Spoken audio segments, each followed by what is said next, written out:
ஐயோ கேப்டன், குடும்பமே டமாரமா இருக்கும் போல இருக்கு. வாங்க போகலாம். ஏங்க இங்க கொஞ்சம் தனியா வாங்க. மாப்பிள்ளை கோபமா போறாரு, சமாதானப்படுத்தாம என்ன பண்றீங்க? இப்படியே எல்லா மாப்பிள்ளையும் விட்டுட்டு இருந்தா அப்புறம் உங்க பொண்ணுக்கு எப்போதான் கல்யாணம் ஆகுறது? உங்க பொண்ணுக்கு செவ்வாய் தோசை வேற இருக்கு.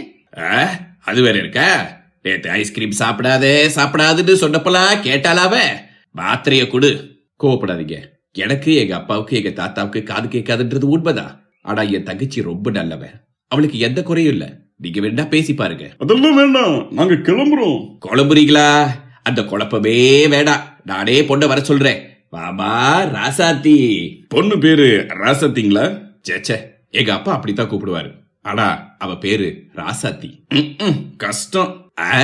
அத மாப்பிள்ளையில சொல்லணும் இஷ்டம்னு. டேய், நீ சொன்ன மாதிரியே போயிடலாம்டா. இவனுக்கு என்னாச்சு? அங்கேயே பாக்குறான். நீ கிட்ட வந்து நின்னா ஹார்ட் பீட்டே ஸ்பீட் ஆகுது. கேப்டன், இந்த மாதிரி பொண்ணு கிடைக்கிறது கஷ்டம். நாங்க கொஞ்சம் பொண்ணுகிட்ட பேசி பார்க்கட்டுமா? அதெல்லாம் முடியவே முடியாது. எங்க வழக்கப்படி பொண்ணு பையனும் பேசிதான் முடிவெடுக்கணும். ஹலோ.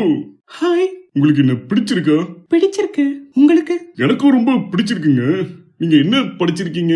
பிகாம் படிச்சிருக்கேன். தம்பி பிரபு, ராசாத்தி மெஷினை பேட்டரியில போட சொன்னடே, போட்டியா? என்னப்பா சொல்றீங்க? பேக்கரிக்கு போகாமையா ஸ்வீட் காரம்லாம் இங்க இருக்கு? ஐயோ, பேட்டரி போச்சே. எம்காம் படிக்கிற பிளான் இருக்கா? காம் பிளான் இல்லங்க, அது boost. Come on baby, let's go on the bullet.